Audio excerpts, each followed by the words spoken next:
Hello, everybody. Welcome to the show. Mike and Amy, we ditched Fathead for the day. He gone. Where's Look he at at? you. I can't say, but he's always looking for job shit, Oh, So I think he's flown out somewhere. gotcha. So yeah, but he can't say anything yet and blah blah blah. But so Well, good for I think it's him. better anyways. We don't need him. Who needs him? Yeah, fuck him. Look at you with your fancy hat. Yeah. You I look kind like of you look should like be. I'm going on a venture, don't I? Yeah, you look like you should be like in the front of a wagon Yeah. with like your 3-year-old son sitting next to you, and it's like I know. 1867.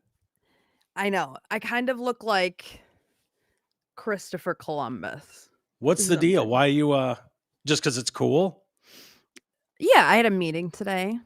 Yeah, meeting. And a meeting, and I, rock hats to meetings Yeah, sometimes. So I feel like that is such a I don't know. Like fancy women with fancy hats. Like you see it in movies.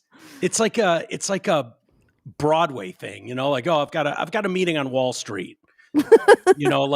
Like what what's her name? Julia Roberts or something movie yeah. in the 80s or 90s, Yeah. She'd be I trucking along tried with to that hat. I tried to wear a hat to our friend's funeral, and Rocky was like, "Are you wearing a hat?" And I was like, "Yeah." I feel like people wear hats to funerals, They wear and the stuff, and like black. yeah, it was a black Yeah. hat. Yeah. Did it say MAGA on it? No, it was a hat like this, but it was black. All right. What does a hat like that run? Oh, I don't know.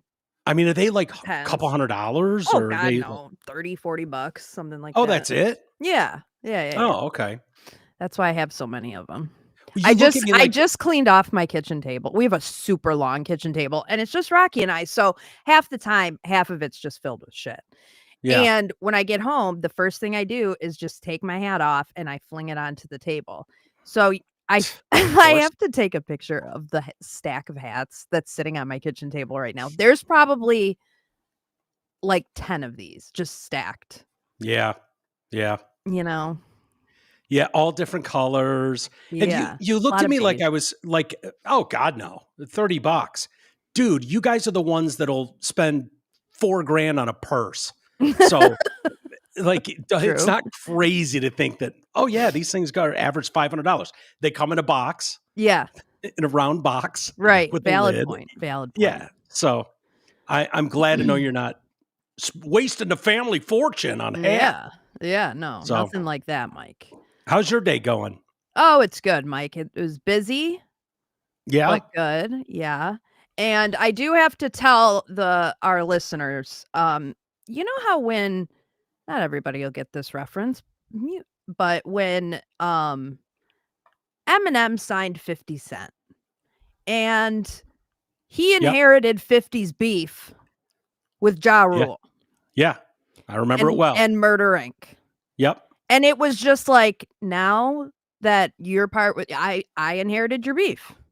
Mm-hmm. So now that I'm part of the show, you guys have now inherited my beef with this dumb motherfucker who has a podcast called The Blue Bird on Your Shoulder.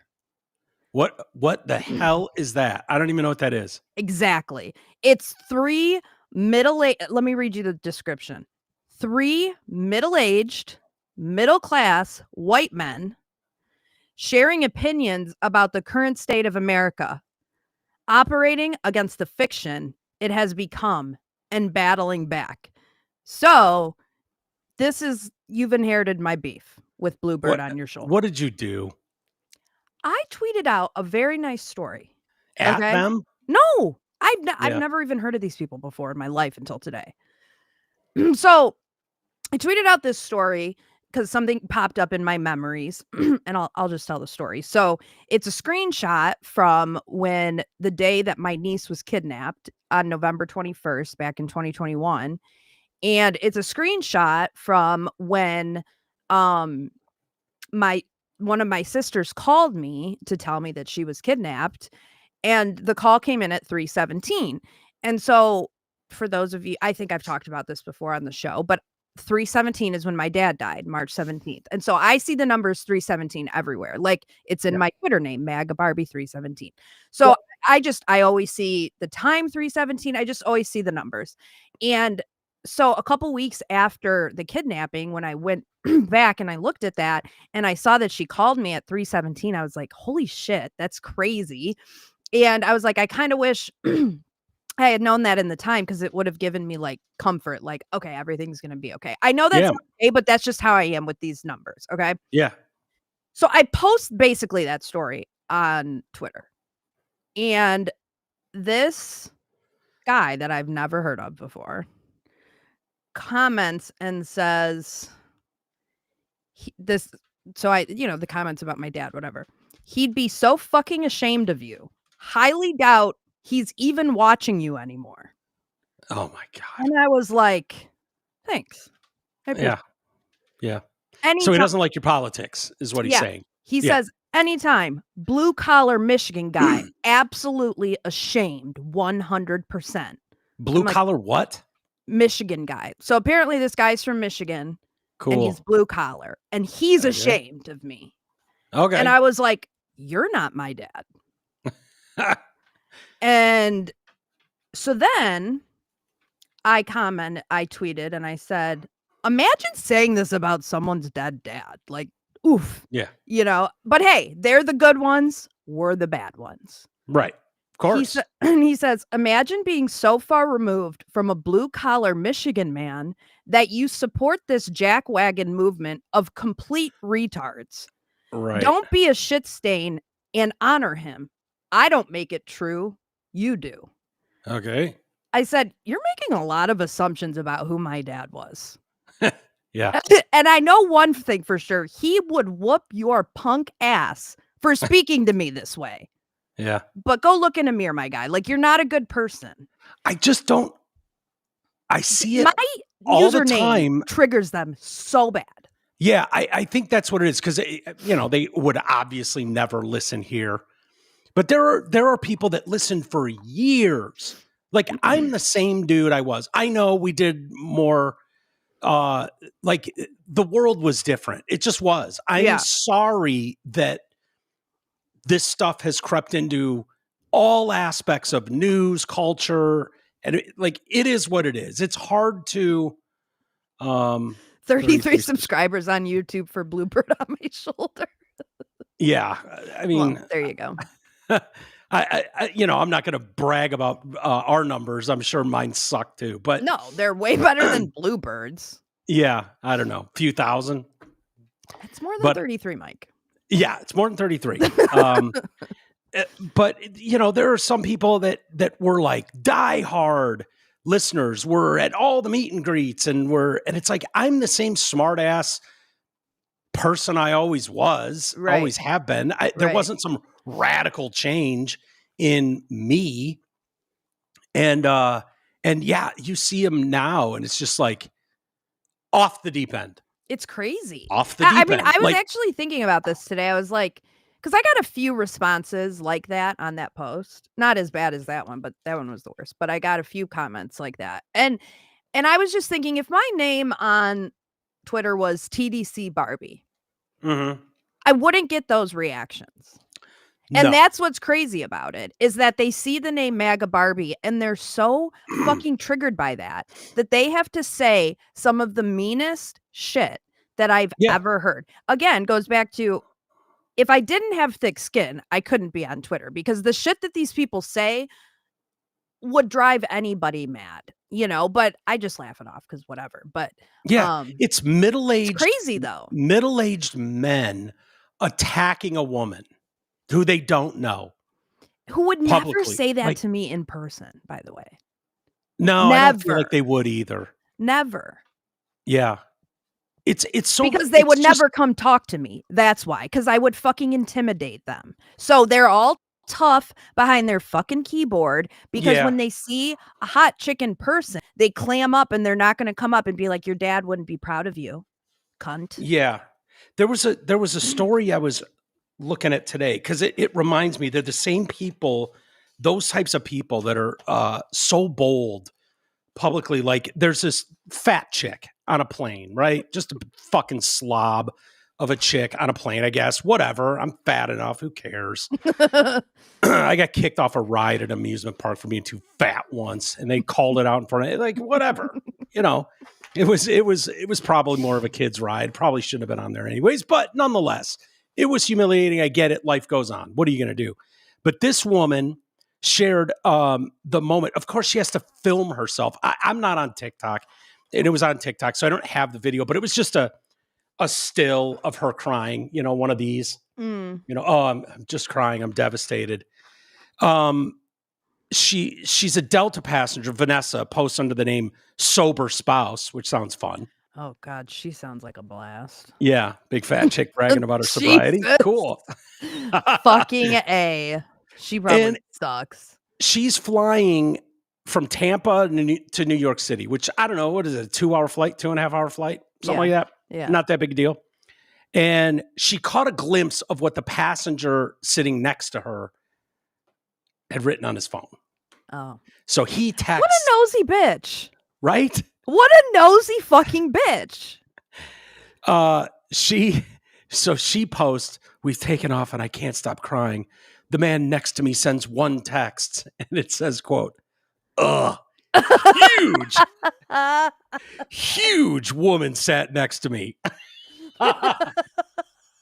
I have so done that. Oh, yeah. I would say most of my flights involve that text message. Of course. Ugh. Huge, all caps. Yeah. Huge woman just sat next to me. Or a baby. Yeah, a lot of people do that too. Oh my God. God, I got a crying toddler by me. I saw this because I have eyes, and now I feel like a prisoner for the next 2 hours. Oh, fuck you, bitch. Guess what? So does he. Yeah, exactly. Exactly. Bond over your trauma. Yeah, exactly. He's sitting like this on a window seat because of you. So he feels very much like a prisoner as well. Be kind, she implores her followers. I mention this because I can imagine the people that love to call people out would probably hear that story and be like, find this guy, find out where he works. Yeah. Make sure he never works again. For sure. And talk about how brave and beautiful she is. Right. For being huge. Yeah. To the point that this guy's got to text someone. He's like sitting on a plane just like, fuck. Fucking A. As I approached she explained how she knew her seatmate was going to be unhappy. Yeah. You should just assume that when you come waddling down the aisle. Dude, we're all sitting there. When I get on and there's still, people coming on, and you're looking down the whole row going, not that one. Not that one. That row. Please not that one. Row. Not that one. Fuck. Hi. How are you? And then we're all hoping for the same thing. We're all hoping for a solid 7. Yeah. Is there any chance a solid 7 can sit next to me? Never. It doesn't happen. It happens in all the movies. All the movies. I don't care where you're sitting. A solid 7+ is going to naturally sit down. But that's not the way it works. No. It's what are you doing out of the house wearing that person? Totally. Is that appropriate? Really? 100%. Sweatpants? We're going with sweatpants today and with holes in them. Cool. Yeah. Great. Have a seat. This ought to be fun. Yeah. So she's like, I knew he was unhappy as soon as I boarded the plane. As I approached my row, I made eye contact with the man at the window seat of my row. I could see the man in the window visibly sigh and roll his eyes. So she was in the middle too? Yeah. Oh man. That's immediately when my radar went up. It was right so she was being a nosy bitch she knew. She wanted to catch him saying something. Like, you didn't have to do that. You inflicted that pain upon yourself, ma'am. That was a private conversation. Yeah, exactly. And I do, because look, I have done that Oh my God. Oh, I get the text sent before the person's even sitting down. Yeah. You're not going to believe the monster just waddled in and plopped down next to me. Yeah. This ought to be a fun flight. And to be fair, I would say that about anybody. Like, I would say that about an O-lineman that was sitting next to me. I would be bummed out about that. Right. It's not just fat slobs. I would be bummed out to sit next to anybody huge. Right. Oh, I'd be bummed out to sit next to Shaq on a plane. Remember the picture I sent you last time? I can't remember if I was going to Dallas or California, and it was like, I just kind of like took a picture of myself, like, hey, I boarded my flight, doing it sideways so you could see who my seatmate was. Yeah. And it's just some fucking dork standing there with a full mask on. I was like, ugh. Yeah. One of those people. One of those people. Yeah. I don't know. So, we all kind of do that. And so in the comments, viewers were divided, some leaping to her defense. Those were the women. And some saying, you shouldn't have been looking at your seatmate's message in the first place. Yeah. And those were probably men that were commenting that. I would have said that. Men and Amy. Yeah. Men and Amy. But anyone coming to your defense is going to be a chick. That's just how they're going to react. Yeah. And then I'm looking at this. Hi, as a current flight attendant, if something like that ever happens again, please let us know. What the fuck are you going to do? Yeah, I hope you're going to go over and go. What the fuck are you going to do? Yeah. Sky waitress. Yeah. What are you going to do? Tell her to fucking keep her eyes front and center and pay attention to her own shit? Yeah. Are you going to grab the guy's phone and search it illegally? No, the guy has a right to say quite literally whatever the fuck he wants on his phone to his friends. Right. And what is not illegal. So what are you going to do? It's not like he stood up and was like, hey, everybody, look at this huge fat motherfucker that just sat down next to me. He didn't do that. He sent a text. He sent a text and you're snooping because you know what you look like. Yeah. You know what happens when you sit down on a small... You were already sensitive about it. You were already sensitive because you know. Yeah. And you were sitting in the middle. And so both people were probably fucking bummed out. Yeah. So to post a video of yourself with a tear coming down. Oh, for crying out loud. It's just, dude, it's constant. It's going all through my feed. Let me see if I can share. I went this morning. I was like, oh God, what's going on with the world? What are people going to be flipping out about? Let me see if I can screen share. Yeah. And it's like, this was one of the leads. Women share their... Is that... I hate it. What place? This place sucks and I hate it here. Apartment or what? Yeah, we're just sitting in our shitty apartment, sobbing. Like the world? Yeah, the world country, sucks. Your life. I'm serious. What's she saying? Why did? Who knows? So there's that. Like, let me see if am I about, lady? Am I still? God, I don't know how to do this, Aim. I'm sorry. I saw it. It's working. I know, but there's like 3 of them. Can you see this now? It takes a minute because my computer stinks. I know. We're working on it. Can you see this genius? This is what I wake up to every morning. I can't see it. All right. Oh, wait. Hang on, Mike. You're just not sharing it. Hang on. We're the freest country. There you go. Is it up there now? Free country. I don't see it. Here, I didn't pick to live here. I was just born here. So I don't know how I do that. So naive.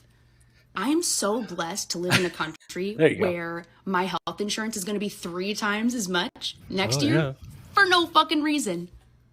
I'm so lucky that I get to pay way more for the same thing. And then I have to forego groceries so I can take my meds.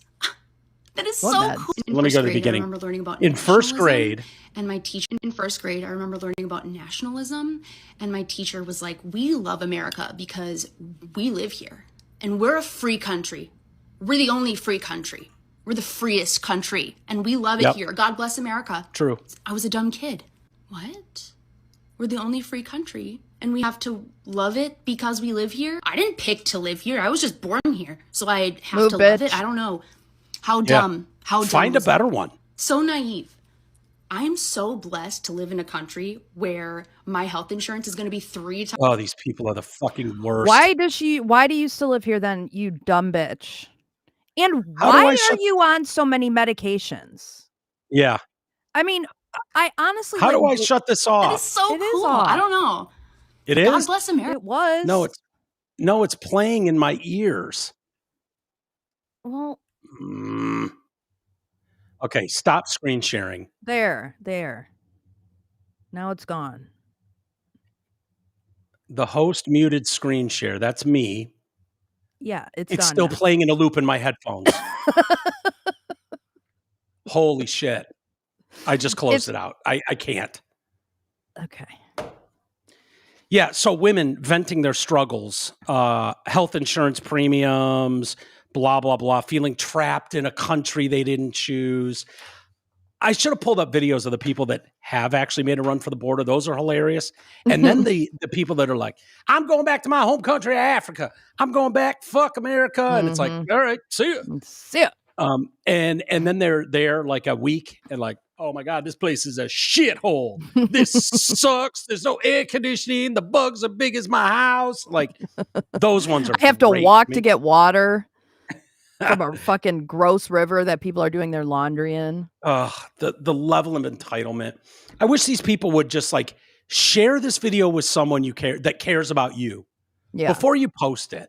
Yeah. I don't know. Maybe we were all like this. Maybe I was that kid too at 20, running around, just fucking talking shit, like, but didn't have an outlet to post it. Yeah. And that's just the new reality. I just don't think you were ever running around complaining about healthcare. No. Because again, what the fuck are you going to the doctor for at that age? Like, why? Why are you going to the doctor so much?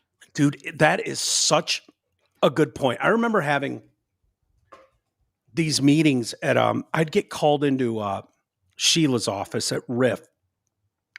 Every couple of years, they'd be like, oh, we're doing something with our insurance, blah, blah, blah. And it was just like, you have to reselect. Yeah. I'm 26. Fucking whatever. Yeah. And she'd get so mad. She'd be like, you're late. And she'd call me, over the intercom, call my office line, come up here, you got it. And I'm like, yeah, I'll look at it tonight and I'll pick one. I'll pick the one I want. And it was just like, at that age, at 20, it's the farthest thing from your mind. Yeah. Right. Farthest thing. It's like, oh, I need a physical. Yeah, I'll do that. I'll do that in 5 years, whatever. Right. Yeah. Yeah. Let me know when I feel like at 21, when you're graduating, like that should not be, you don't need some huge, big, expensive fucking plan. Yeah. You just don't. No. It's crazy. It's so funny though. How many people online are absolutely petrified of this? And I get it if you've got some underlying health condition, like good luck. But yeah. Obama fixed it all. These people it's just people letting Trump live. Like, I don't know how else to look at it. Like every decision that happens to come up in your life is not the responsibility of essentially the chief law enforcement officer in the country. Right. Like it's just not. Right. But, it's the same people. Like, what makes you go on Twitter, seek out a MAGA account and be like, your dead dad would fucking hate you. He's not even, if he's up there, he's not even paying attention to you. He's so disappointed. Like, it's such crazy behavior. What? I can't even wrap my mind around it. Yeah, it's delusional. It's bullying. It's mean for the sake of being mean. And some people go, oh, you just call it a fat chick on the plane. Like, yeah, she posted that.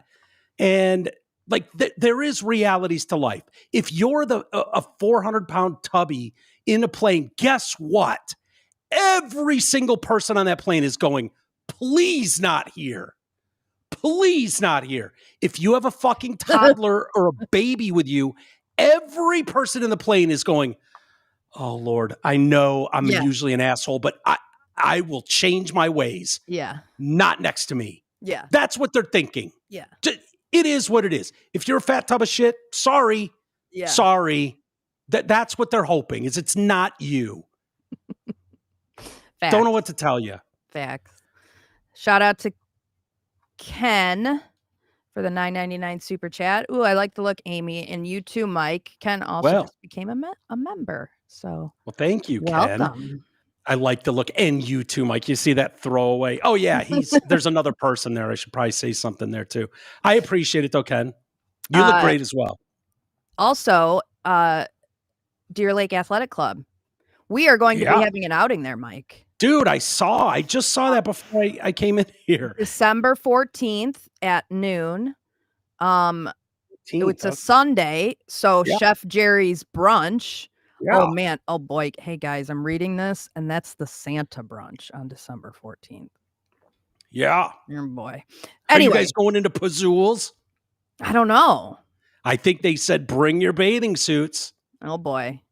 Yeah. Deer Lake Athletic Club in Clarkson offers adult and junior tennis, pickleball, and swim lessons, plus the junior swim team and the Deer Lake Dolphins. Fitness classes are included with the membership. They have a gym, cycle room, and 3 Pazools. The backcourt restaurant inside the DLAC is also open to the public, and they're open every day of the week. Monday through Thursday at 4 p.m., Friday and Saturday at 11 a.m., and Sunday they're open at 10 a.m. for Chef Jerry's famous brunch. They have upcoming events like the Santa brunch on December 14th and the TDC get-together, and our New Year's Eve party. Visit the website deerlakeathletic.com for more info about the club, restaurant, and banquet center, or call 248-625-8686. Very good. That's going to be fun.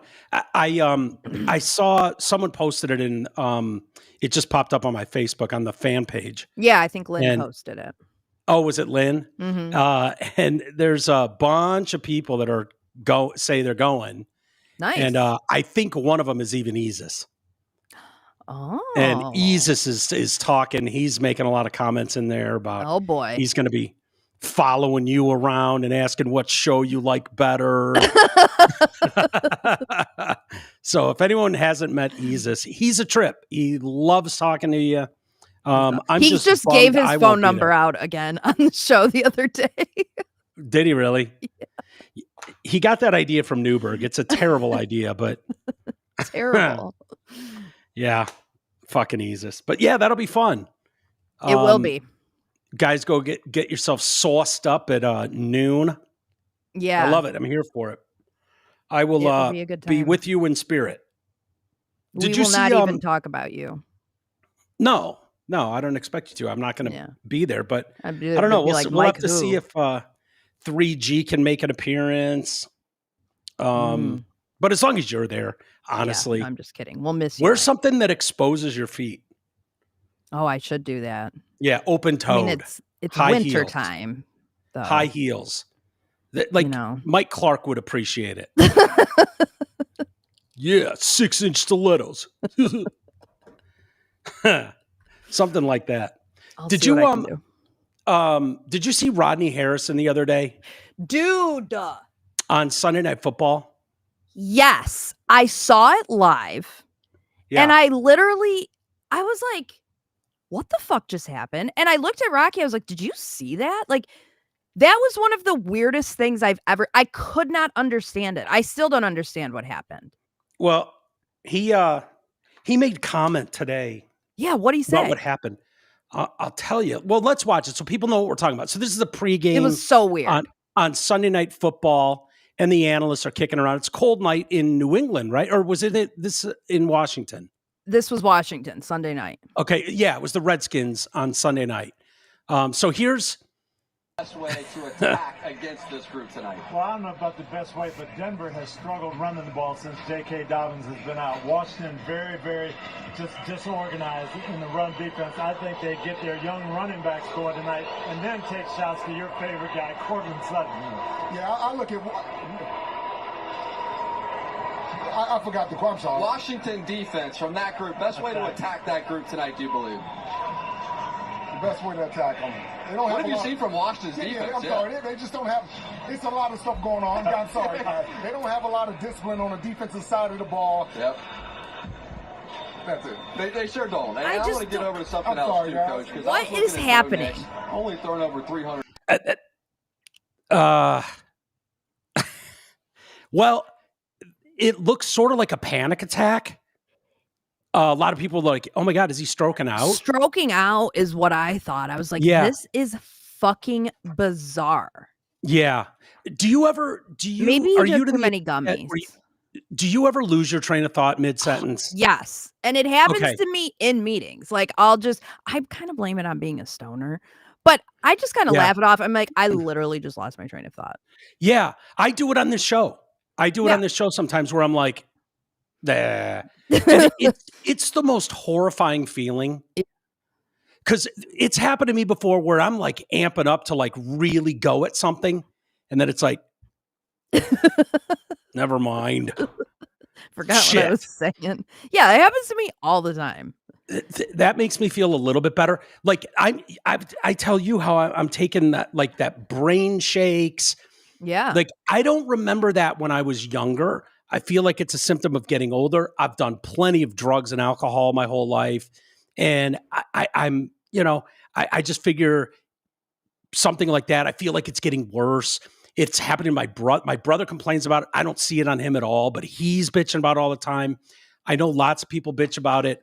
You look at these NFL players, though, and it's like, okay, Rodney Harrison was a safety. Yeah. And played for many years. Yeah. And in an era when they didn't even pretend to care about, like, right. Let's be clear, again, as I've said before, the NFL does not give a shit at all about these players' health, safety, none of that. Take that off, throw that away. They pretend they do. Oh, yeah, we're really looking into it and we care. They don't. Otherwise, they would just go, yeah, this is not a safe sport for these guys to play. We're not doing this. They would never do that. It's a multi-billion-dollar industry, so they don't care, but they pretend like they do. But in the days Rodney Harrison played, it was like, is when they were putting out videos, highlights of the biggest head hits. And yeah. Look at this guy almost break his neck and die on the field. This was awesome. Right. Like those were the promotional Is he items the one they that were hit putting out. Antonio Brown? No, that was was that James Perfect. That was Vontez Perfect. Vontez Perfect of the Bengals, which is still one of the most vicious hits I've ever seen. That completely changed him, I bet. Yeah. Go read the SI article that came out after that, where his friends, Antonio Brown's friends, are like, yeah, he was never the same guy after that hit. And it's like, yeah I believe it. Yeah, I mean, 100%. Coming across the middle, full speed, forearm to the helmet. I mean, how he didn't break his neck and insane. But I got to think Rodney Harrison was someone who was a big hitter. Yeah. He would have and he's 52 now. These guys, like wrestlers, they don't live to be 100. Right. You start seeing signs. Here's what he said. So he spoke to Mass Live. Okay. And he says he was working on a few hours of sleep before appearing on NBC's broadcast of the Redskins-Broncos game on Sunday. I was exhausted, working on a few hours of sleep, watching my son play Saturday night. I had 3 hours of sleep on Sunday and had to work all day. I was suffering from exhaustion, but I'm good. Okay. Watching it again, I kind of feel like maybe he took some gummies. You think? Because he's kind of like... Let's watch it again. Yeah, let's watch it again. He's kind of like looking around like... way to attack against I'll move it forward. I don't feel great. Okay. No, but don't move it forward. Because play it from where we watched it. Because they kind of zoom in on him and you can see him leading up to it. And he's like looking around like... boy. Like he's gone.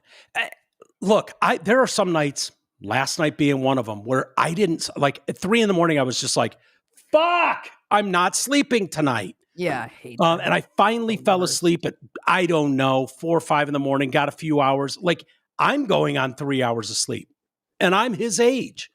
So like. It could have been you, Mike. It could have been me.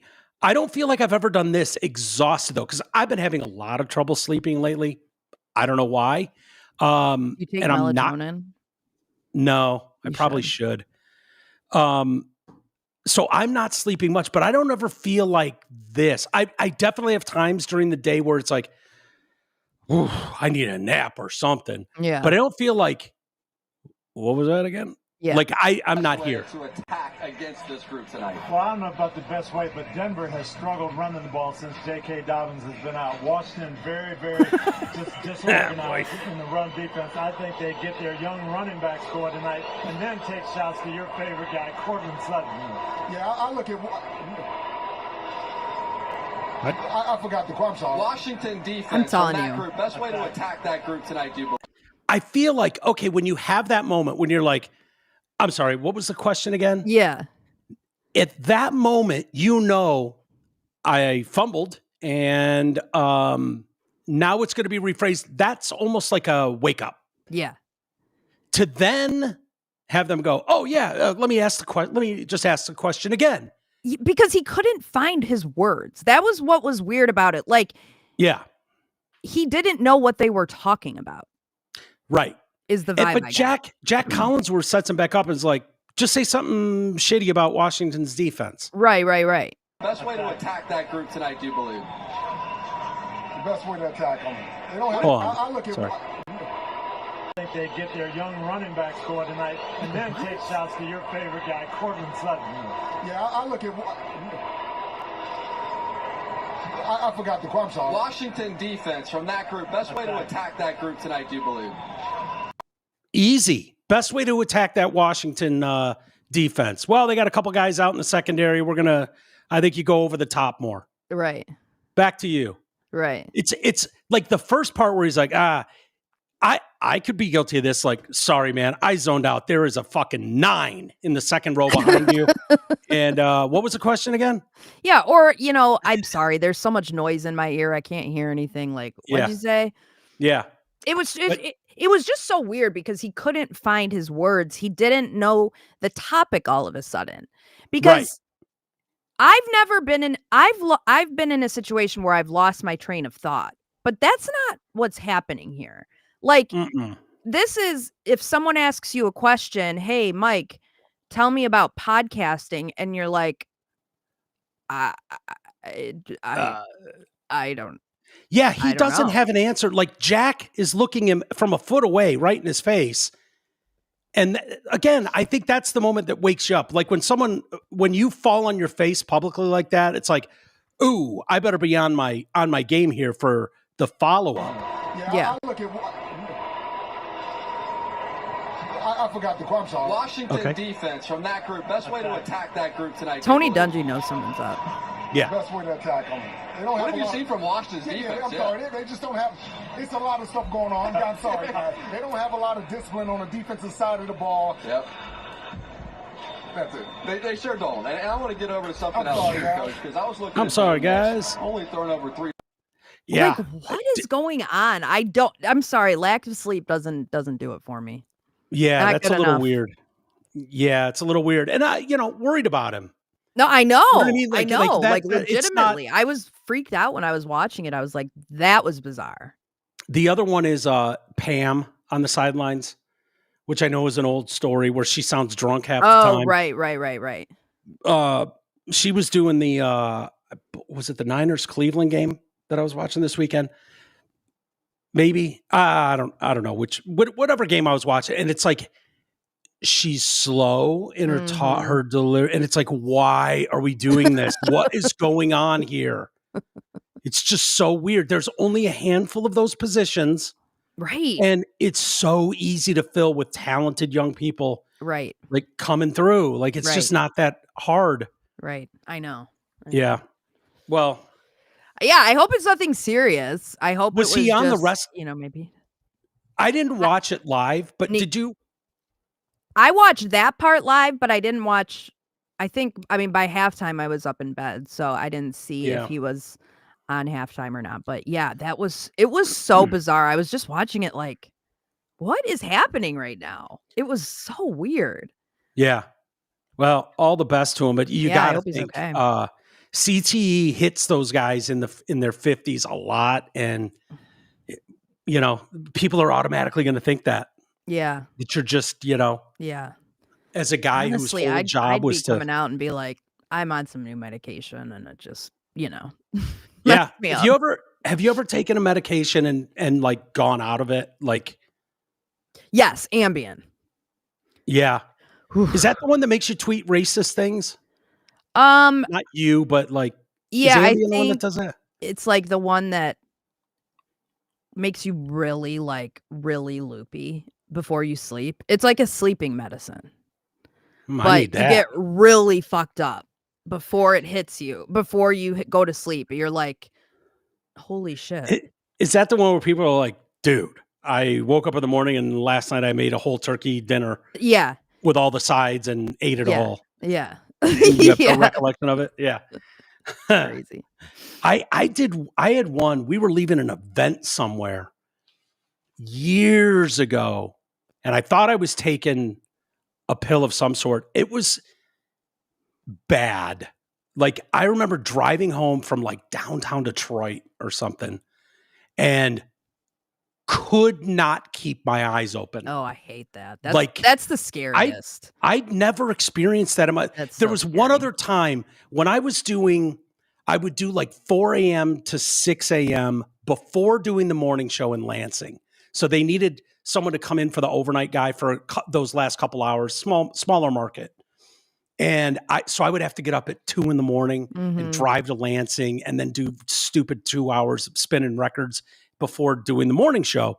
And there were some times where I'm driving, there's no one on the road. It's 3 a.m. Yeah. That hour and 10-minute drive to Lansing from Metro Detroit. Yeah. And just windows down, radio on, and like no chance of keeping my eyes open. Like, but there was one other time where I absolutely took something. It wasn't drinking, I probably got it from someone. It was like, oh yeah, there's a little pick me up or something. And it was not what it was supposed to be. And yeah, dude, it was bad. I ended up pulling over and just like, I don't know what else to do. Yeah, I've been there. Like, where I've like almost blacked out to the point where I'm like, I don't remember the last few miles. Yeah. Like, I just zoned out and like couldn't see anything. Yeah. It was it's so weird. I've totally been there, but that's just being tired for me. Well, back in the day, it was just kind of like, you probably shouldn't drink and drive. It wasn't like a big deal. Yeah. Cops would be like, you're not too drunk. Just get home, asshole. Stuff like that in the 90s. And there were a couple times where it was like, you'd wake up in the morning like, where am I and how did I get here? And then it was, there were times when I walked outside, was like, oh, the car's here. And it doesn't look like I hit anyone. Cool. Sweet. All right. Gonna be a good day. As awful as that sounds. All right. Let's get to, did you watch any of the televised press conference? I guess it was a cabinet meeting today with Trump and... As you can tell from my appearance, Mike, I had work things today. So I did not have my usual downtime to look at things. Well, he was talking about the economy and all kinds of stuff. They got into the narco boats being taken out by Hegseth, and Hegseth was talking. Trump was on point. Was he? Fucking hilarious. I have a couple clips. Yeah, I mean, he called Tim Walz a retard the other day and then doubled down on it. I know. He called him a retard, which I don't care. I find it hilarious. He's now announced that he's unleashing ICE raids to target Somalian illegal immigrants in Minnesota following the deadly shooting of the National Guard troops in D.C. Strike teams made up of DHS agents and other federal officers will be deployed in the Minneapolis-St. Paul Twin Cities region. Around 100 officers across the U.S. have been deployed in the new crackdown. Trump branded the governor a retard and warned that Somali refugees are completely taking over Minnesota. So yeah, what makes someone a target? This, according to Tricia McLaughlin, spokeswoman for Homeland Security. What makes someone a target of ICE is not their race or ethnicity, but the fact that they're in this country illegally. This is fallout from what we saw and we'll get to what's going on with the fraud case. But so Trump, he's had it. He's talking about Ilhan Omar and Minneapolis. He's to the point where he's like, your country stinks. He doesn't give a. So here he was today. I was laughing so hard. Which is barely a country. You know, they have no anything. They just run around killing each other. There's no structure. And when I see somebody like Ilhan Omar, who I don't know at all, but I always watch her for years. I've watched her complain about our Constitution, how she's being treated badly. Our Constitution, the United States of America, is a bad place. Hates everybody, hates Jewish people, hates everybody. And I think she's an incompetent person. She's a real terrible person. But when I watch what is happening in Minnesota, the land of 1,000 lakes, or however many lakes they have, they got a lot of lakes, but this beautiful place, and I see these people ripping it off, and now I'm understanding, and you're going to look at that, Scott, I hear they ripped off Somalians, ripped off that state for billions of dollars, billions, every year, billions of dollars, and they contribute nothing. The welfare is like 88%. They contribute nothing.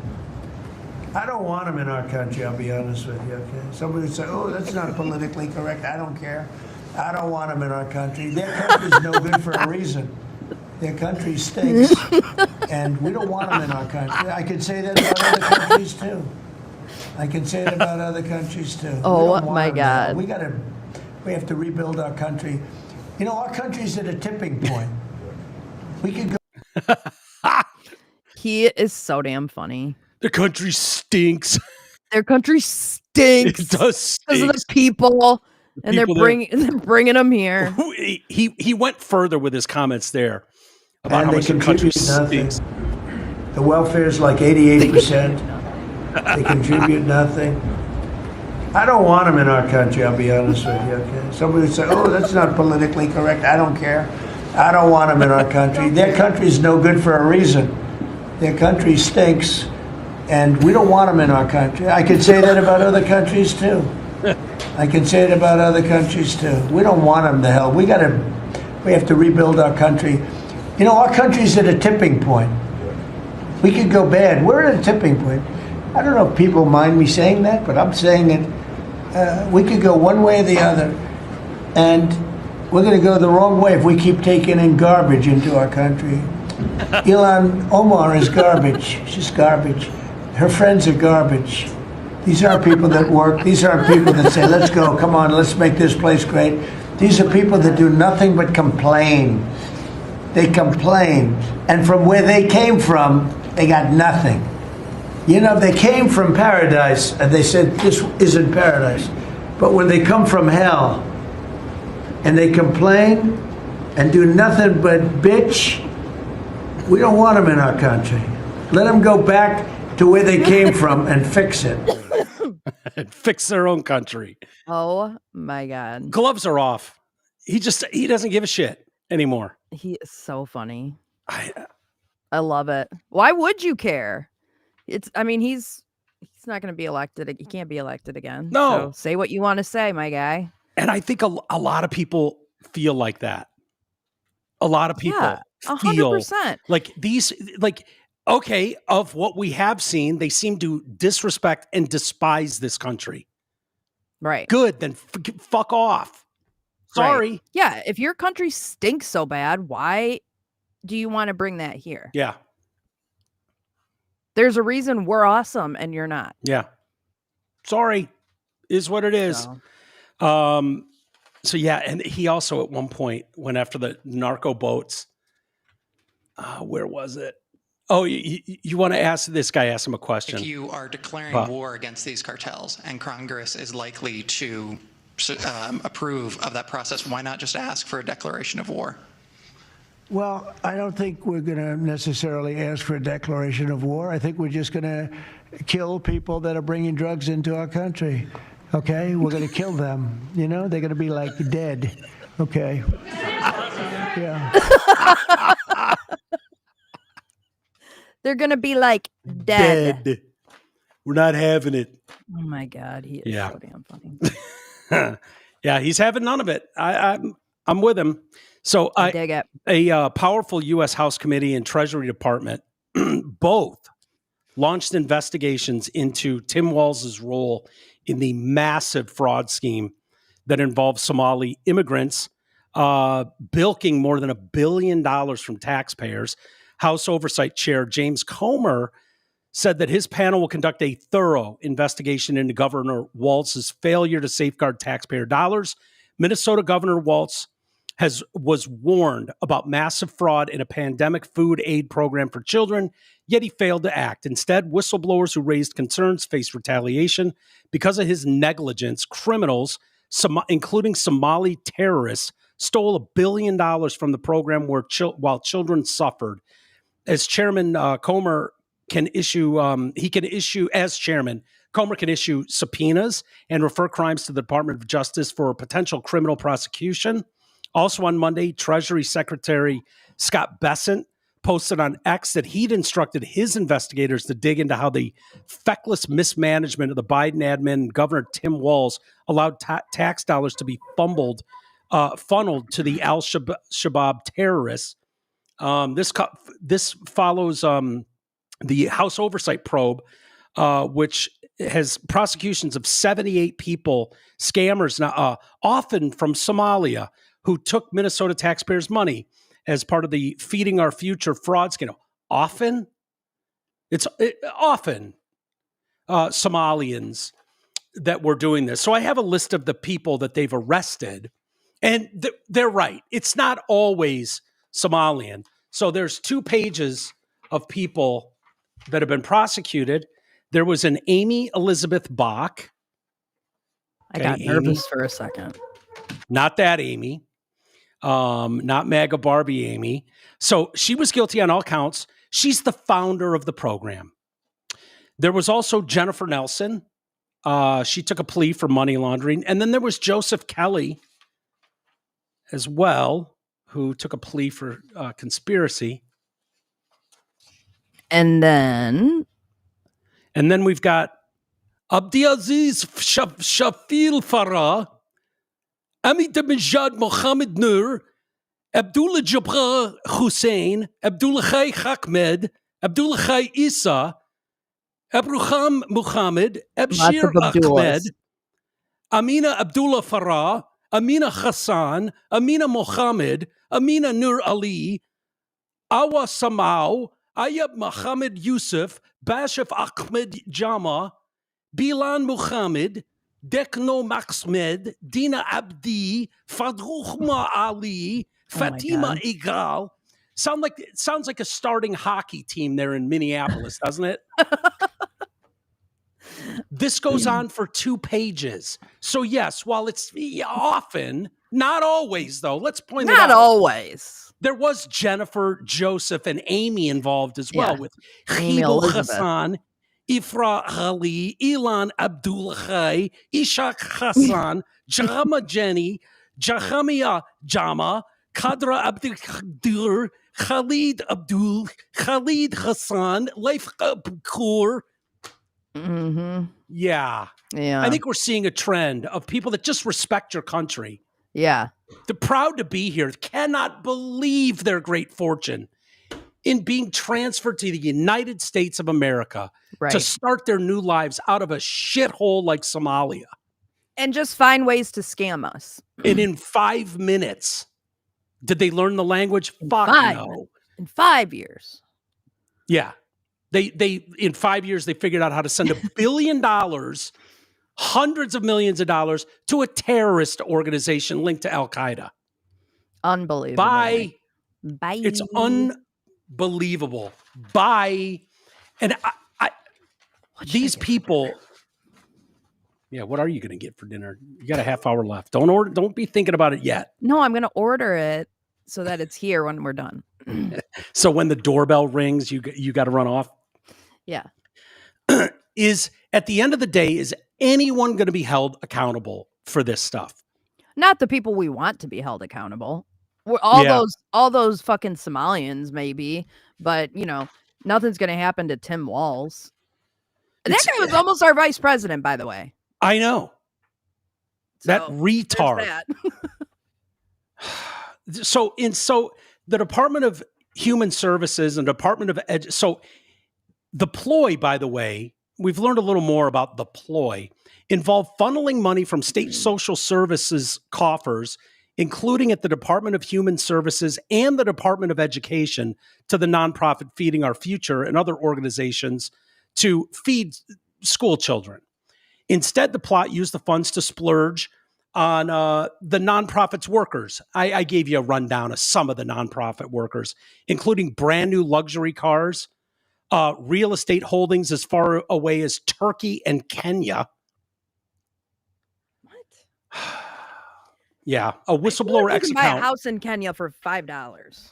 Yeah, that's what you would think. That maybe they bought a bunch of property in Kenya. So a whistleblower, that whistleblower X account is Minnesota's Department of Human Services. 500 employees are behind that account.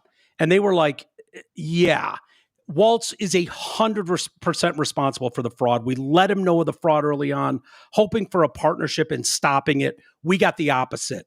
Tim Walz retaliated against whistleblowers using monitoring, threats, repression, did his best to discredit fraud reports. Instead of partnership, we got the full weight of retaliation. It's scary, isolating, and left us wondering who we can even turn to.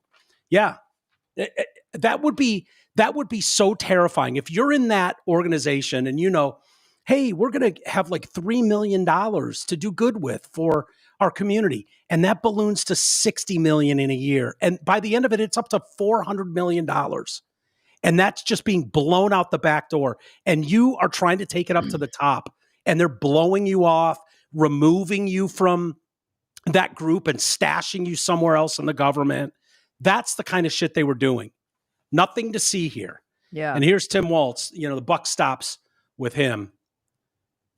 When the president of the United States sets up and tweets 150 times after midnight and targets certain people, it's not a coincidence that they're targeting Minnesota. We certainly welcome those investigations. They've been done by all of you, and they've been done here. Yeah. We certainly want to know that, but it's also the transportation secretary who is threatening to withhold our federal. So Sean Duffy is the problem. Withhold our federal dollars. Look, that's who they are. This is who they are. We welcome anybody who wants to help us. We're fixing it. And I said, no, your Health and Human Services Department tried to do that. They tried to do that. What are you, retarded? So he's fixing it. So there is a problem? Who? So he's admitting there is a problem that needs to be fixed. Right. Okay. Yeah. Minnesotans know us and our team. We led us through COVID. We led us through George Floyd. We brought our economy to one of the best. Led us through George Imagine Floyd. bragging about that. He's bragging. I didn't even catch that the first time I watched this. He's bragging about the leadership through George Floyd. Does he know the damage that was caused during that? He didn't navigate through fucking anything. I remember his wife famously saying to open the windows because she loved the smell of burning tires or something like that. I mean, what in the hell? This guy is such a clown. In the country, and we'll tackle this. Other governors have dealt with fraud. I want to make sure I'm the last one that has to deal with it by putting these things in. How many of them have dealt with fraud to the tune of $1 billion and hundreds of millions being sent over to terrorist organizations in Somalia on your watch, Tim? How many have done that? If they want to help us, I welcome that. I think they do an investigation, find out, but I don't think anybody in here really believes their motive and their timing is about actually doing something about this, much like the legislature. They had every opportunity to do investigations. They had every opportunity to do their oversight. They chose not to. The very legislatures that are required to do an audit have not done their own audit. The very legislature that has Republican legislators accusing other Republican legislators of fraud in the PPP program, the federal program, demonizing an entire population and lying to people about the safety and security of this state. Oh, it's racist. It's racist, Amy. Sure. This card worked for a while. This card doesn't work anymore, Tim. Yeah. Just declaring someone racist because he's calling out the Somali, he doesn't care anymore. And neither do most people. Right. is beneath that. And I will just add, as a teacher and as a parent, sure, the absolutely pathetic usage of a slur, not to me. Calling him a retard. Me, I don't care what he calls me. He calls me many things. But don't think that doesn't hurt our children. Sure. Don't think it doesn't hurt people who are dealing with this. And this is not normal. It's not both sidesism. We're solving problems. We're making life more affordable. We're talking about bringing people in, and we're getting this. Yeah. Good luck with that. By the way, children aren't reading tweets from the president calling you a retard. So I don't know how much they're affected. Yeah. But yeah, that's not going to work, Tim. I just hope it goes somewhere. I hope they do something. Because the fact is, Amy, we knew Joe Biden wasn't running this country. We knew what Mayorkas was doing at the border. We knew Tim Walz was a clown. We know what the prosecutors and judges are doing. We knew all this in real time. We were calling this out years ago. None of this is a surprise to us. None of it is a surprise. Is anyone going to be held accountable? Anyone? I'll wait. No. The answer to that is no. I want them held accountable. Give people their $1 billion back in Minnesota. He's up for re-election, by the way, Timmy Walz. I don't think they have rules about you can only govern for so long in Minnesota. So. In Minnesota, you mean? Yeah. Yeah. So I think he is it's about to start now. So he's running again. So Minnesota, there's your guy.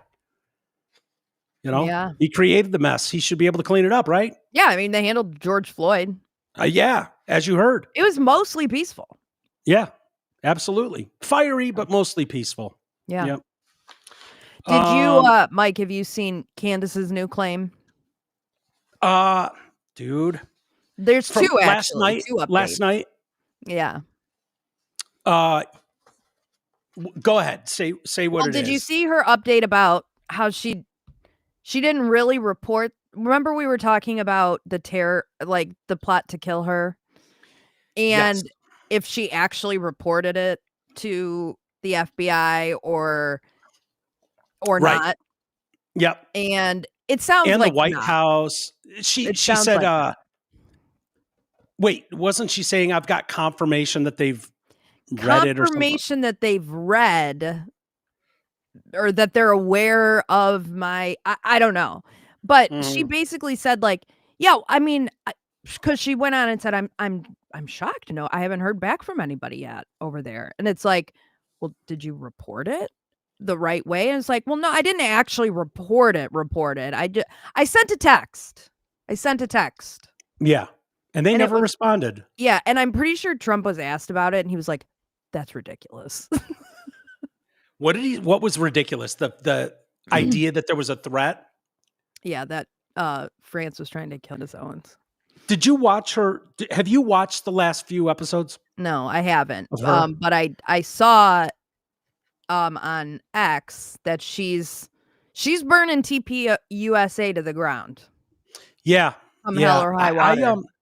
I gotta say, I watched it last night, her talking about this. And I watched the 2 shows before. She's really talented. Mm-hmm. She's very, very talented. I don't know what to believe. I am so like, we were talking about it a little bit yesterday about like, I don't know what to believe anymore in this world. Like, would I put anything past any of these lizard people? Would I put anything past them? No. At this point, the answer is no. It sounds so insane.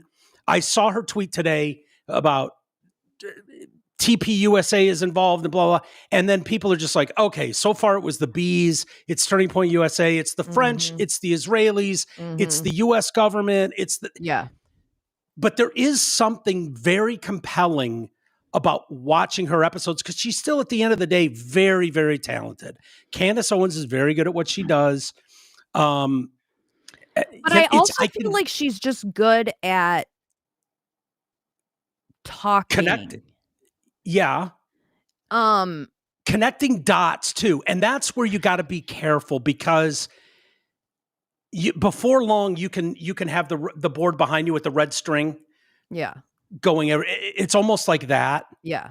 Where if I want, like, think about how easy it would be, Amy, to like tie you and I in something like both September 12th, both, like, if you wanted to start looking at all the little dots, right, of things that are similar and needs further explanation, you could. And there's some of that, I think. Her breakdown of those planes, though, is interesting. There's no doubt. If those flight records are correct, it's fucking weird. If those flight records are accurate, and then I watched Ian Carroll go, they're accurate. I'm looking at them. I'm paying $500 a month to have this information, this accurate information about these planes, where they went, what their history is. Like, I don't think Ian Carroll is just a liar. But to what end? To what end? Great question. That's the problem. They don't ever connect the dots, and they just keep saying, I have more. I have more. Oh, I'm going to tell you. Candace Owens, if you know for a fact that Turning Point USA had something to do with Charlie's murder, why are you dangling it like it's a fucking like it's a preview for the fall shows that are coming out? Like, come out and say what the fuck happened if you know it, or tell the authorities. Like, for you to just be like, I have the information and I'm going to provide it on my show at 5 p.m. It's like, yeah. But if I don't love it. And I think this is someone, his name's the Misfit Patriot on Twitter. This is good. He's like, I hope she provides evidence. So do you hold on, Amy, before you read that, do you have the tweet she sent out like a couple hours ago? Said, I received information last night that put the final pieces together for me. I can now say with full confidence that I believe Charlie Kirk was betrayed by the leadership of Turning Point USA and some of the very people who eulogized him on stage. Yes, I will be naming names and providing evidence for my claims. And I'm making a personal plea to every well-meaning person who donated to the godforsaken organization to request a refund. And it's like, so is there any in that wording, because she's been cute with the wording as we've seen, is there anything in that wording? I wish David from MLS. He was in the chat. Was he? Yeah. As a lawyer, I don't think that crosses, like when you say Turning Point USA leadership, you say people that spoke on stage, like that can only be 6 people, and they're board members, and like, and she made them the thumbnail of her YouTube show today. The 4 of them in the picture. No, there's 2 of them. So Andrew Colvett, right, has got to be one of them, and Mikey. No, I don't think it's those 2. I think it's here. But if you were in Candace's shoes and you were putting this together, and you seriously, like, if she believes what she's doing, and she, so who is it? So it's that blonde donor lady. Okay, I don't know who that is. She was the one who she had like lost her husband, and then their house burned down in the fire, and they moved to Arizona. And her teenage daughter was like, "Oh, we got called to move to Arizona so we could be with Charlie's family when this happened." That was her story that she told at the eulogy. The other guy is, I don't know who that guy is. That's not Andrew, is it? No, Colvett? it's not. It's not. But if you were where Candace is and really believes this all ties together with the French, the Brigitte Macron story, that this is a state secret and they can't get her to shut up about her having a dick, Brigitte Macron.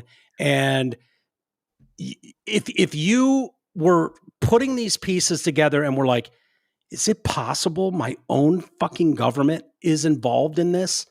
And it's and reporting this to the proper authorities is like the calls coming from inside the house type of thing. Well, are and we like talking? The best thing I can do is speak about this publicly, put it out there, and let millions of people know what I'm saying. I don't know if I can trust Kash Patel. I don't know who I can trust. But now you're bringing in these are two different things in my mind. The Charlie Kirk thing and the Macron thing. I give more credence to the Macron thing. To me, that's more plausible because I think I mentioned last week, Candace has mentioned every single conspiracy theory that has come across her brain when it comes to Charlie. So she's lost credibility with me there.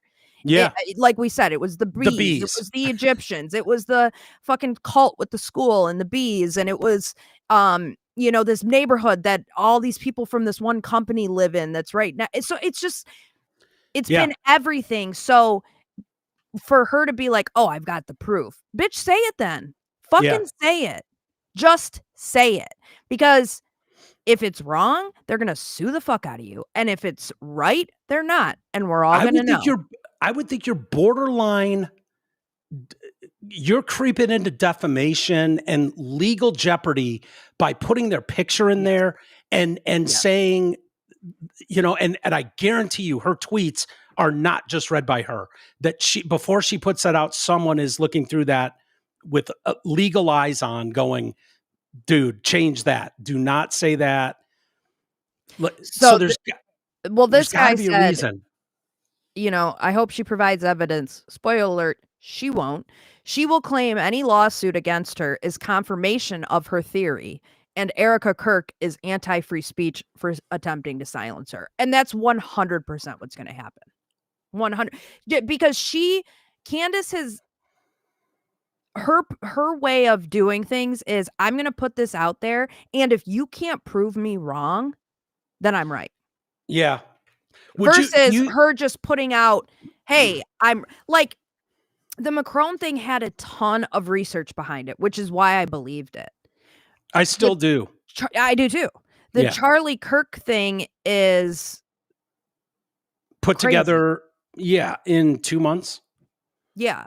And it's just, I don't know. To me, I feel like she will not rest until she burns to the ground everything Charlie built, and that's unfortunate. It's really sad. Well, I can't get to a point of like, even if you were all in with her and like Turning Point USA is at like, to what end there? What would be the point of Turning Point USA building what they've built? Like, if you know anything about Turning Point USA, like, it is what it is. It's youth oriented. It's got a Christian, background to it. It's about pride in America. But beyond all that is, it's not a team of guys. Like, of course it takes a army of people to coordinate it and make it work and put the puzzle together. But there's one piece that matters. One. And that was Charlie Kirk. So them being like, yeah, we could take this even higher if this guy was in the Charlie seat. Like that, none of that makes any sense. Right. None of it makes any sense. Like, everybody knows what Turning Point USA was. Charlie Kirk was one of the most unique, photographic memory, brilliant young minds out there. You can't swap that out. It's the problem I've had with his specific murder over anyone else's. Like, no, there's not a young buck coming up behind him. He was so different.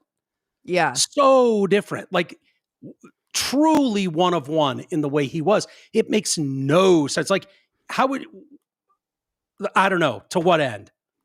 To what end? Paying people off? Like, no, none of that makes any sense. And I just don't. What is she trying to say happened? You sound like everyone on Twitter. Spit it out. What is she trying to say? Did what's his nuts have anything to do with it, or they just arrested some random guy? Yeah. Or did the Egyptians and Andrew Colvette hire this fucking guy to be on the roof? Like, what he's saying happened? I need to know. Because I also saw something. I think she said on her show yesterday, she's she wants Tyler Robinson's defense team to reach out to her. Yeah, I saw that. Roll the tape, guys. Roll the fucking tape. I know for a fact, I said on this show, and I definitely tweeted it, she will be a part of their defense team. Yeah, you did. Yep. And she wants to be. She wants him to get. It is fucking weird. It's fucking weird. There is something, we felt like this before where it's like, just spit it out already. I don't need to see another impromptu presser on the Capitol steps with 20 fucking middle-aged women who were Epstein victims crying anymore. Right. Fucking spit a name out. Name them. Spit it out. Let's go. Let's go. Oh, they signed, and I don't give a shit. Right. I don't give a shit. At some point, it's where I got with what's his name that Hollywood. They're all sexual deviants and pervert, which they probably are. Then fucking name them, dude. What's his name that thinks he can sing and dance? Corey Feldman. Corey Feldman. It's like, stop trying to do pay-per-views. Stop trying to do movies. How about you just drop some names? How about that? Me and Corey Haim. Corey Haim was assaulted at 8 years old on the set of this by so-and-so. I was assaulted by this. I know so-and-so was. Put it out there. The truth is your friend. I got to think for like the Epstein victims. You're telling me there's not some billionaire donor out there that is on, that wants this stuff released. It's like, yeah, whatever. So what if they hit you with a $10 million fine for breaking your NDA? I'll pay the fine. Name them. Who the fuck's going to sue him? The Epstein estate? Yeah, right? Yeah. But they never do. And it's like at some point you just lose, like, okay, I'll watch tonight, but if there's not some serious names being dropped where you can put it together, are you going to watch? Yeah, I'll probably watch on 2x speed. Yeah. Someone said, "Yo, I heard about a fan meetup at Deer Lake. Who will be there?" Yes, Big E's going. That's enough for me. I think. Let me make sure. I think he said that. Cliff says, "Amy, can 4 kids in 4 years do crazy things to your brain?" Well, Cliff, I don't have kids, but I reckon that it Wait, can. say that again. Can 4 kids in 4 years do crazy things to your brain? Like Candace. Yeah, we've said that. She spit out 4 kids in what felt like a year. Yeah. Do you buy any of it? Do you think there's any chance that there's something there that she's on a path, maybe a little reckless, but I don't know. My opinion is that there's this if there's a conspiracy, it's that there's this underground network of dorks on Discord. Dorks on Discord is what they go by. And they're just being trained to be like Manchurian Candidate type people who, hey, when I say go kill Charlie Kirk, you go kill Charlie Kirk.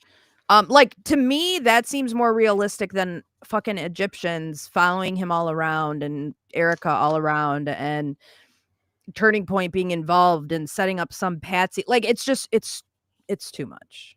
Yeah. Too much. But like I said, I put more weight on the France thing. For sure, because I know that they've tried a lot of ways to silence her, and it's not working. That was very well researched, though, and a lot of it wasn't her research. It was that Gabriel Broussard or whatever. Broussard, yeah. No, it's I just think she's a really good talker. She's very convincing, but she never gets there. She never lands the plane, I feel like. But what do you feel about the like? That to me seems really weird that you have these government planes, 2 government planes. They've got the serial numbers on the plane, and they know their flight routes and where they're going. Like, why are they crossing paths with dates and times that Charlie or Turning Point USA is in a place? Like, but how many times is this plane traveling and not crossing paths with Charlie Kirk? I mean, are they trying to say that 100% of the time that this plane has flown, it was tracking Charlie Kirk? I highly doubt that. Is it possible that there were multiple times where they crossed paths? Probably. I would like to know what other past this flight went on. Because I mean, unless you're saying that the only time this flight is flying is to follow Charlie Kirk. If you say that, then yes, I think that's shady. But if it's like 3 of the 1,000 trips that plane has gone No, it was like on, 68 out of 100. The plane's only gone on 100 trips. Yeah, that they on those dates or whatever. There was like, but that's what I mean. What about all the other dates that this plane's flying around? Well, they had it sitting places for months, and then all of a sudden, I don't know. I find it intriguing. Like, yeah, that does seem weird. Maybe it's not. Maybe they could do the same thing with our flights. I was just going to say, I mean, yeah, maybe every single time I've flown into Texas for work, there's been an Egyptian government plane there. Yeah. And, if something happened to me while I was in Texas, it wouldn't be because of the Egyptians. Well, maybe I'm just super gullible and naive. No, but I get it. I admittedly, I haven't listened because I just started writing her off. I thought she was getting a little bit crazy. I'm open to it. I just don't know to what end. I don't know how it connects to the guy that was on the roof that shot Charlie. Well, I thought it was interesting. The billionaire guy who owned I can't remember what company, but it was like I looked into Candace's claims and this checks out. There was that guy, and then Ian Carroll. Tracks, though? Her story of these groups of military trained elite French soldiers, or wait, now it's the French? Was it the French? Yeah. I thought the French, Egyptians. I thought it was the French. The French want to kill her. Yeah. I can't remember. My memory stinks. I'm worse than Rodney French Harrison. Want to kill Candace. She's alleging that Egyptian planes, I feel like, were involved with Charlie. I don't know if that's also somehow connected to the French. I'll have to watch her show. And yeah, you should watch it. My prediction is it comes back to the Jews. The Jews are going to be at fault for Charlie. Maybe. And it's because they found out that Charlie was going to go to Catholic church. Yeah. What are your thoughts on Ian Carroll? I don't know much about him. I don't really watch him. I've liked his stuff. He's deep into the Charlie Kirk thing from day one. Mm-hmm. He's also like Candace, like the Jews, Yeah. More the Israeli government. It's not the Jews, so be careful when people just go, oh, anti-Semitic. It's really calling out the Israeli government is what they're doing. But I wouldn't think he's got a reputation to uphold that means something. And if she's going off the deep end, I would think someone like Ian Carroll wouldn't just jump on board. So that lends a little bit of credibility in my mind. I'd be interested if you watched like the last few episodes just to see what you thought. And if you think she's batshit, I imagine your take on it would be pretty interesting. So, but I don't know. I'm kind of excited now to go watch it tonight and see, because she dropped that tweet tonight that was just like, holy shit. Okay. Yeah. Now she's put their names to, I don't think she's done anything up until this point that could result in defamation, but if she starts naming people, that's a defamation suit waiting to happen. Yeah, absolutely. No doubt about it. Well, let's go watch it. I'll read a couple emails. Okay. And then we'll get out of here. Generational welfare. Day one listener. I wanted to convey a story from a Flint Northern high school teacher friend of mine. While in an argument with a female student, she made the comment that all she was trying to do was give them an education to help them make a plan and do something with their lives. The student's answer was, I got me a fucking plan. My plan is to pop out 5 kids and live on welfare the rest of my life. That's my fucking plan. Yeah, unfortunately, that's not the only one that would have that attitude. Right. We are seeing that. The videos are out there if you want to watch people celebrating. Like, I don't have to work. I got my EBT. Proud. Thank God. I miss, there just was something my whole life growing up, and it was probably before it probably changed during your life, Ames, but it used to be like a thing. It was kind of humiliating. There were actual stamps, food stamps. And then it was like, oh, that's humiliating. They got to pull out a booklet of food stamps. And then everybody knows they're poor. So give them credit cards so you can fool everybody into thinking, hey, they're just all together. Right. Back then, or government issued powdered milk and government cheese. And it was like, get your ass going, but here you go. Here you go to get going. Yeah. And it was shitty. And so it made people not want to be on it. Right. Yeah. But that is an attitude when you see 42 million Americans. Like, my plan is to spit out a bunch of kids and have the government issue me. Yeah. I mean, you can buy fucking charcuterie boards with your you know, welfare money. So why wouldn't you? You have all the luxuries you could ever possibly want, courtesy of the government. Yeah. There's no motivation. Yours sincerely, Andy. I'm the one that brought you Allie from the Great White Station house fire years ago. Dude, one of my favorite interviews. Crazy that he brings that up because, you know, I have access to your YouTube mic now. So I can see like analytics of you know, the most watched videos or whatever for the week. Consistently in like the top 3 is that interview. Yeah. The station like, fire. People still watch that. Yeah. Today. He was great. Yeah. It was really cool too, because he did not give interviews. Yeah. And he still listens. Oh, wow. That fucking dude still listens. Like, I can't remember what, but he sent me an email or something a couple months ago and was like, yeah, or maybe made a comment on a Facebook thing on the anniversary or something, was like, hey, just so you know, I still listen. And I'm like, That's holy crazy. shit. That's awesome. Yeah. But yeah, dude, at the time, like MTV wanted to interview him, Rolling Stone, he turned them all down. Yeah. And then that listener, Andy, was on a cruise with him. Oh. And was like, dude, I'm telling you, they won't do you wrong. They won't, you know, do you dirty. They'll, you know, they're good. And he trusted him and gave us that interview. Wow. Just for those that don't know, guy he met on the cruise. Must have made a real impression. Yeah. And Allie was the drummer in the opening band. They'd won a contest to open for Great White, which had that famous fire and all those people died, burned alive. It was a massive story. Yeah. And he got out of there, but was lost half his bandmates in the fire. And yeah.